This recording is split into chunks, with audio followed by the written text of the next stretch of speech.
Assalamualaikum warahmatullahi wabarakatuh. Dan salam sejahtera. Perkenalkan, nama saya Adrio Faris Devara dari kelas IFB 1A dengan NIM 2311012. Dan saya adalah Yeskil Dio Sinuungan dengan NIM 2311032. Di video kali ini kami akan menjelaskan tentang cara Input data dan perulangan pada bahasa pemrograman Java. Nah, tanpa banyak basa-basi lagi, kita akan langsung aja ke videonya. Oke teman-teman, yang pertama yaitu bagaimana input data dalam pemrograman Java. Nah, sebelum kita mulai ke dalam tutorialnya, saya akan menjelaskan dulu tentang variabel dan tipe data pada pemrograman Java. Nah, yang pertama itu adalah variabel. Variabel ini adalah tempat menyimpan nilai sementara. Dalam mengetik variabel, kita tidak boleh sembarangan dalam membuatnya. Ada aturan yang harus diikuti, diantaranya itu pertama, nama variabel tidak boleh menggunakan kata kunci dari Java seperti if, for, switch, dan lain-lain. Yang kedua, nama variabel boleh menggunakan huruf angka, garis bawah atau yang dinamakan underscore, dan simbol dolar. Namun, penggunaan garis bawah ini dan simbol lebih baik dihindari. Yang ketiga, nama variabel harus diawali dengan huruf kecil, karena Java menggunakan gaya camel case. Dan yang keempat, apabila nama variabel lebih dari satu suku kata, maka kata kedua dituliskan dengan diawali dengan huruf besar, dan seterusnya. Contohnya seperti nama variabel. Nah, huruf V pada variabel itu ditulis dengan huruf kapital.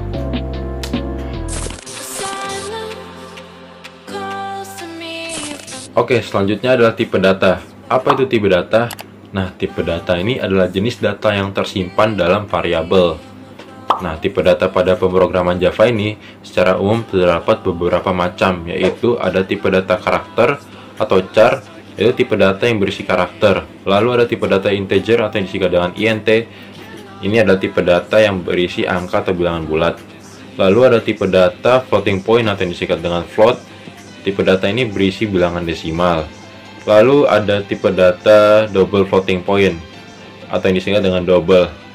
Tipe data ini sama saja seperti tipe data float, tapi tipe data ini teruntuk untuk bilangan desimal yang memiliki koma banyak sehingga kapasitas tipe data float tidak sanggup untuk memenuhi kapasitas tersebut.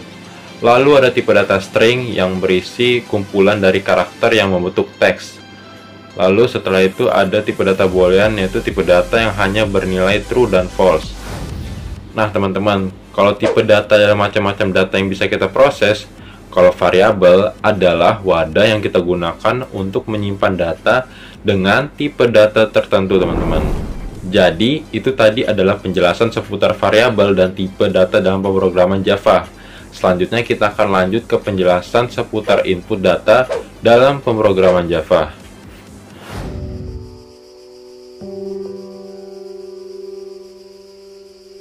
Seperti yang kita tahu teman-teman, program komputer terdiri dari 3 komponen utama, yaitu input, proses, dan output. Semua bahasa pemrograman telah menyediakan fungsi-fungsi untuk melakukan input dan output. Untuk Java sendiri teman-teman sudah menyediakan 3 kelas untuk mengambil input, yaitu ada kelas scanner, kelas buffer reader, dan kelas console. Nah, nanti kita akan jelaskan secara lanjut 3 kelas tersebut. Sebelum itu, saya akan menjelaskan output pada pemrograman Java terlebih dahulu, teman-teman. Nah, untuk outputnya, Java menyediakan fungsi print, println, dan format. Nah, fungsi print dan println ini sama-sama digunakan untuk menampilkan teks. Lalu, apa bedanya? Jadi, saya akan langsung saja ke contohnya. Pertama, dengan fungsi print, ketik system.out.print, buka kurung, tanda kutip, dan tutup kurung. Seperti ini teman-teman. Maka hasilnya akan jadi seperti ini teman-teman. Oh ya teman-teman, dan jangan lupa teman-teman bila ingin menampilkan teks, jangan lupa untuk diberi tanda petik, karena bila kita tidak menggunakan tanda petik, maka hasilnya akan menjadi operasi, bukan menghasilkan teks. Lalu kita akan coba dengan println teman-teman, maka akan jadi seperti ini. Nah, lalu berikut hasilnya. Nah, teman-teman, jadi dapat kita simpulkan fungsi print akan menampilkan teks apa adanya, sedangkan println akan menampilkan teks dengan ditambah baris baru. Nah, teman-teman, ketika menggunakan fungsi print dan println, kadang kita perlu mengambil teks dari variabel dan menggabungkannya dengan teks yang lain. Misalnya seperti ini. Nah, bisa kita lihat kita punya variabel nama depan dan nama belakang, teman-teman. Kemudian kita ingin menampilkannya dengan fungsi print. Maka kita hanya perlu memasukkannya dengan seperti ini. Maka kode tersebut akan menghasilkan Mas Rusdi. Nah, teman-teman, sebenarnya kita tidak perlu menggunakan dua fungsi print karena kita bisa menggabungkannya dengan operator plus dengan cara seperti ini, teman-teman. Nah, agar ada spasi, tinggal ditambahkan saja spasi, maka hasilnya akan jadi seperti ini, teman-teman. Sedangkan untuk menggabungkan string yang lebih kompleks, kita bisa menggunakan fungsi format. Maka akan tampil seperti ini. Dan berikut hasilnya. Nah, bila kita perhatikan pada kode tersebut, di sana kita menggunakan simbol %s untuk mengambil nilai dari variabel di sampingnya. Nah, %s ini artinya string, teman-teman. Selain %s, ada juga simbol lain seperti %d untuk desimal atau angka, %f untuk bilangan pecahan, %n untuk baris baru, bisa juga dipakai \n, dan masih banyak lagi, teman-teman. Oke, kita udah masuk ke dalam videonya. Di sini saya akan memberikan tutorial cara input data dengan menggunakan class scanner. Oke, langkah pertama kita akan import dulu class scannernya dengan cara ketik di bagian bawah package ini, teman-teman. Ketik import spasi java.util.scanner dengan huruf S besar ya, teman-teman. Oke, lalu setelah itu kita akan deklarasikan variabel scannernya, teman-teman, di bagian main. Dengan cara ketik scanner, spasi, nama variabel yang teman-teman inginkan. Di sini saya akan menggunakan variabel dengan nama input, teman-teman. Lalu spasi sama dengan spasi new scanner buka kurung system.in.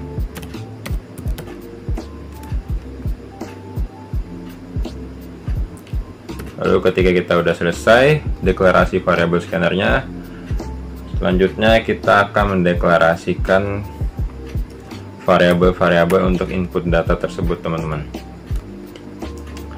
Nah, jadi di sini saya akan membuat input data tentang data diri seseorang, teman-teman. Nah, jadi pastinya akan terdiri dari variabel-variabel seperti nama, alamat, umur, tinggi, dan berat badan. Jadi kita mulai dulu dengan nama dan alamat, teman-teman. Karena nama dan alamat adalah kalimat, jadi kita menggunakan tipe data string, teman-teman.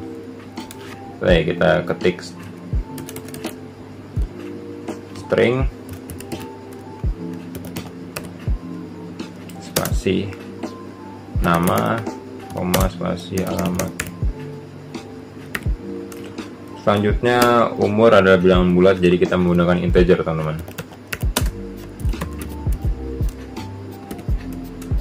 Lalu karena tinggi badan dan berat badan menggunakan koma, kita akan menggunakan tipe data float.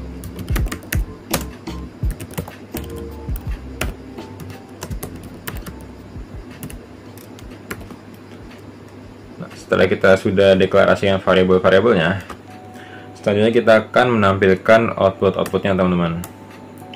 Oke, untuk output yang pertama saya akan memberikan judul terlebih dahulu.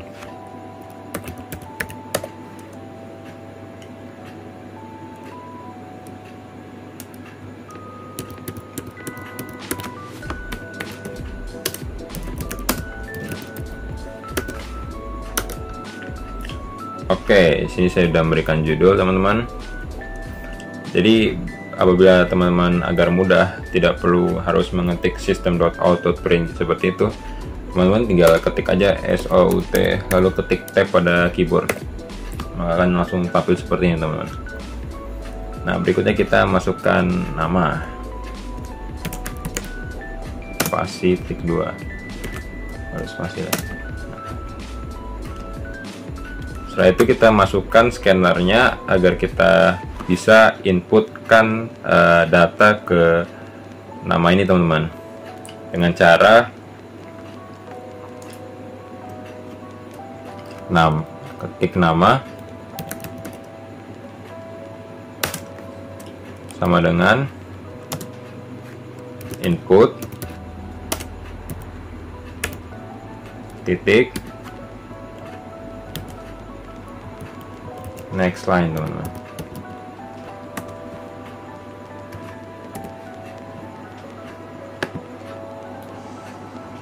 Nah, jadi perlu diperhatikan teman-teman, penggunaan fungsi untuk mengambil data bergantung dari tipe data yang digunakan.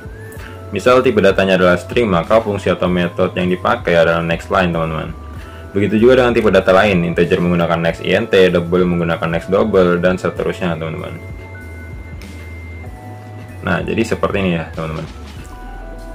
Jadi maka akan begini seterusnya sampai berat badan, teman-teman.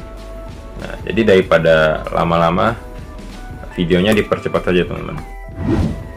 Nah, maka akan tampil seperti ini, teman-teman.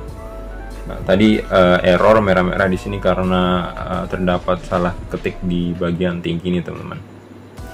Nah, jadi selanjutnya saya akan membuat output lagi untuk menampilkan hasil-hasil data yang telah diisi, teman-teman.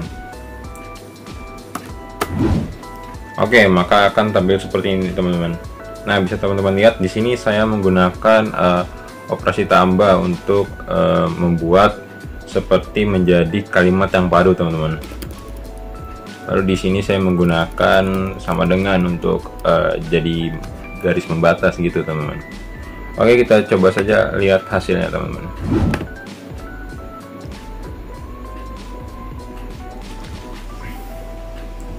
Nama Mas Rusdi, alamat Ngawi, umurnya 45, tinggi 175,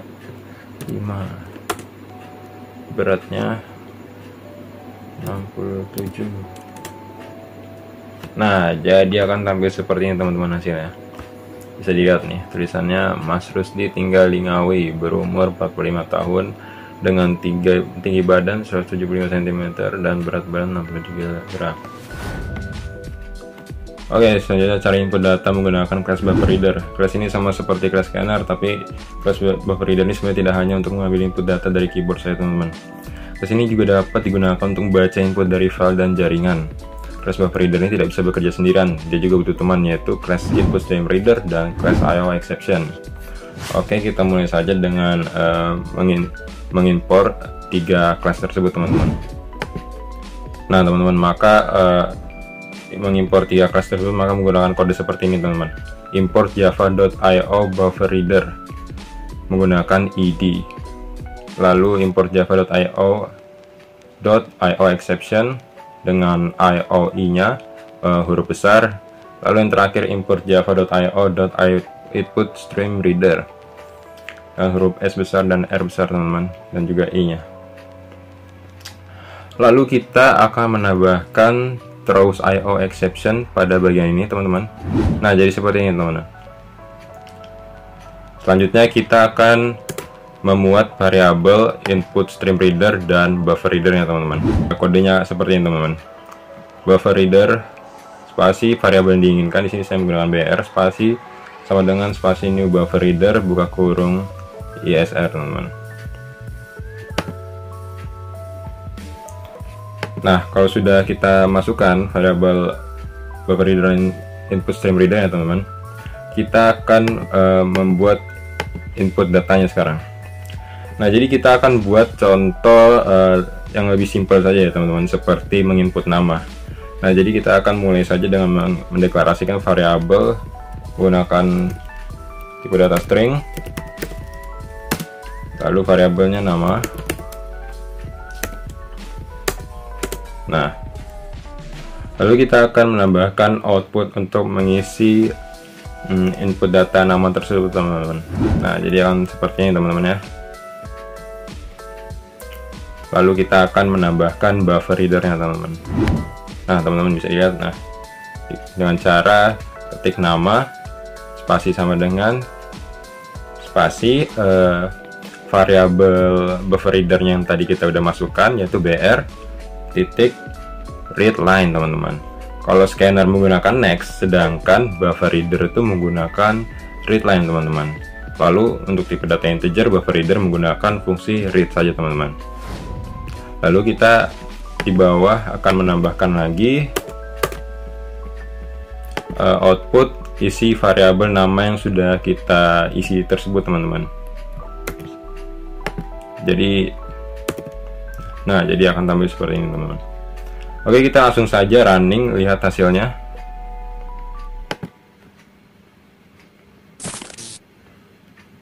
Nah, kita masukkan nama. Nah teman-teman, jadi akan tampil seperti ini teman-teman.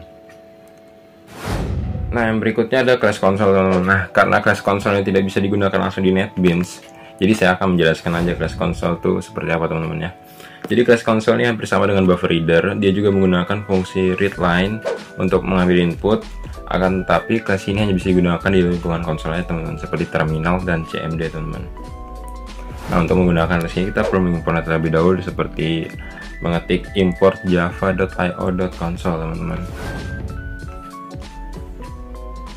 Nah, jadi teman-teman, Class Console ini menggunakan fungsi integer parse int buka kurung con titik read line buka kurung tutup kurung lalu tutup kurung lagi untuk tipe data integer. Artinya kita merubah tipe data string ke integer teman-teman. Karena konsol tidak memiliki nilai kembalian berupa integer untuk fungsi read. Nah, jadi itu saja penjelasan dari saya tentang input data dalam pemrograman Java. Selanjutnya akan masuk ke topik looping yang akan dijelaskan oleh partner saya, Dio. Oke, selamat datang kembali. Mari kita langsung aja. Oke, looping itu atau perulangan apa? Looping dalam pemrograman. Looping dalam pemrograman adalah sebuah struktur kontrol untuk memungkinkan program untuk menjalankan serangkaian pernyataan berulang kali. Selama kondisi tertentu terpenuhi ya. Di bahasa pemrograman Java ada 3 looping. Ada for loop, while loop, dan do while loop. Ya. Looping adalah salah satu konsep dasar dalam pemrograman yang digunakan untuk mengeksekusi serangkaian perintah yang seperti yang aku beritahu sebelumnya, sehingga kondisi tertentu terpenuhi. Ya, looping itu biasa digunakan untuk misalnya menghitung jumlah data, menempelkan data secara berulang, atau mengubah nilai data, memproses data, dan lain-lain. Ya, mari kita lanjut ke looping pertama, yaitu for loop. Nah, for loop digunakan untuk mengeksekusi blok kode tertentu sejumlah kali. Jadi for loop itu kita sudah tahu untuk mau berapa kali kita loop, kita ulang pernyataannya berapa kali, seperti flowchart berikut ini. Nah, kita mulai ngecek kondisi. Ya, kalau kondisi itu benar, kondisi tersebut true, perintahnya dieksekusi, baru mengulang kali. Jadi dia mengulang sampai benar. Ya, kalau kondisi tersebut false, dia akan stop.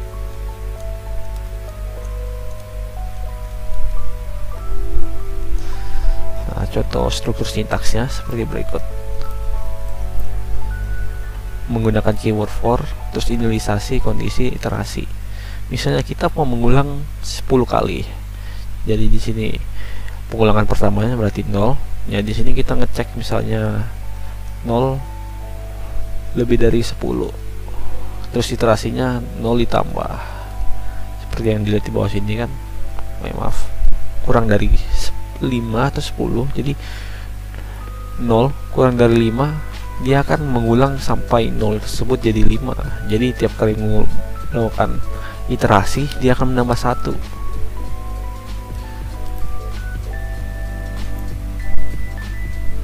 Dan looping kedua adalah while loop.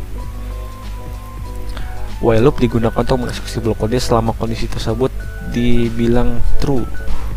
Jadi while loop itu kita tidak tahu mau mengulang berapa kali. Jadi kita mulai, ya kalau kondisi tersebut benar dia akan melakukannya, kalau salah dia akan melakukan stop. Ya, sintaksnya sebagai berikut: menggunakan keyword while terus kondisi. Misalnya kita mau menghitung sampai 5, counternya menghitung counter di bawah kurang dari 5, dia akan mengeksekusi sampai counter tersebut 5. Nah, yang terakhir adalah do while loop. Do while hampir mirip dengan while loop, tetapi perbedaannya adalah blok kode yang akan dieksekusi setidaknya sekali aja, bahkan jika kondisi tersebut awalnya salah. Jadi dia itu eksekusi dulu baru tuh mikir. Jadi melakukan perintah terus ngecek kondisi. Kalau kondisi tersebut benar, perintahnya akan dieksekusi lagi. Kalau salah, dia akan stop. Sintaksnya sebagai berikut: sama dengan while, dia menggunakan keyword while tapi dengan tambahan do. Jadi kan sebuah bahasa pemrograman itu procedural, jadi mulai dari atas ke bawah. Kalau dilihat kan, dia akan melakukan eksekusi blok pertanyaannya terus ngecek.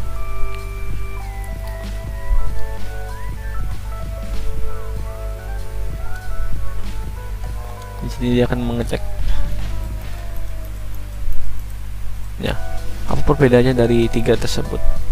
Ya, gunakan for loop ketika kita ingin mengetahui jumlah iterasi jika kita mengetahuinya sebelumnya atau sudah tahu mau berapa kali mengulang, misalnya 10 kali, 15, atau dinamik sesuai dengan data. While loop kita tidak tahu sebelumnya, jadi kayak data yang dinamik. Dan do while kita ingin memastikan bahwa blok perintah dijalankan setidaknya 1 kali. Jadi itu sedikit tentang looping. Kita akan lanjut ke live coding atau presentasi penggunaan looping dalam bahasa Java. Oke, selamat datang kembali. Mari kita langsung saja mulai ngoding. Ya, sintaks pertama adalah sintaks untuk for loop. Nah, sintaksnya adalah inisialisasi. For menggunakan keyword kondisi dan perubahan atau biasa disebut iterasi. Ya, inisialisasi misalnya tipe variabel integer dengan nama index sama dengan 0. Jadi kita mulai dari 0, mulai dari 0. Ya, misalnya kita mau mencetak sebuah hello world sebanyak 10 kali. Jadi index kurang dari 10. Terus perubahannya itu adalah index plus. Jadi index ditambah 1 untuk melakukan mutasi terhadap index. Kalau kita coba eksekusi, nah dia akan melakukan perintah sampai 9 sesuai dengan voucher yang saya jelaskan waktu itu dan tadi. Dia akan melakukan dari 0 sampai 9 karena kondisinya indeks kurang dari 10. Kalau operatornya adalah indeks kurang dari atau sama dengan 10, dia akan menghitung sampai 10 karena kurang dari atau sama dengan 10. Mari kita lanjut ke looping selanjutnya, while loop. Nah, menggunakan keyword while terus kondisi. Begini, simpel aja. Misalnya kita mau mencetak kata hello sebanyak misalnya, atau yang di AI ini kita mencetak kata hello world tiap 1 detik. Ini dalam 1000 ini, kata 1000 ini dalam milisecond. Jadi kalau dalam detik itu 1. Coba, dia akan mencetak hello world selama 1 detik karena while true. Jadi dia akan melakukannya selamanya sampai, karena while true jadi selamanya, nggak ada mutasi untuk mengubah while kondisi while tersebut. Kalau misalnya kita coba menghitung sebanyak 5 kali, ini jumlah, misalnya jumlah hitung dengan kosong, while jumlah hitung kurang dari 10 ya. Sama kayak sintaks looping for loop tadi yang mungkin agak berbeda menggunakan while loop begini. Selanjutnya adalah do while. Kita menggunakan keyword do, terus perintah di sini, terus kondisi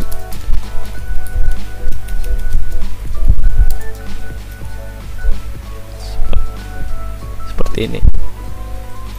Misalnya sampai mau ini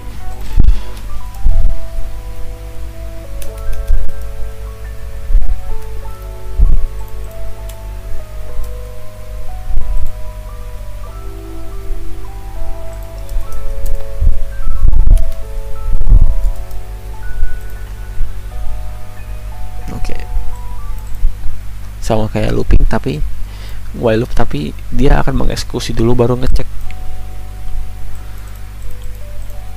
Misalnya kita menggunakan input data scanner,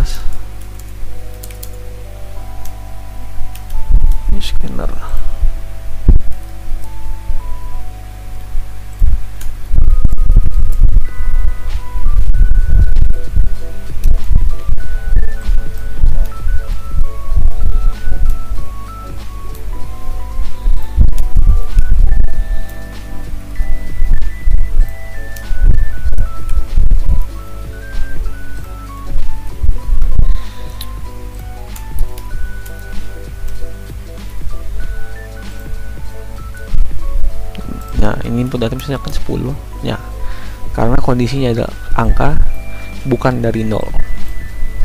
Jadi kalau bukan dari 0 dia nggak akan menerima, kalau 0 ya dia akan terima.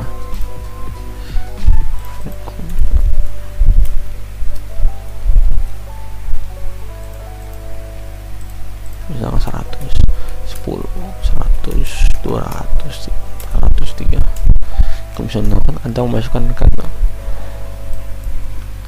Oke, sampai sini aja contoh-contoh looping. Seperti yang saya katakan sebelumnya, looping itu bisa kamu kombinasikan dengan sintaks-sintaks bahasa pemrograman lainnya seperti if, switch atau yang lainnya untuk menghasilkan sebuah program, misalnya seperti menghitung jumlah data, mengubah nilai data, memproses data, melakukan mutasi data, dan lain-lain. Terima kasih.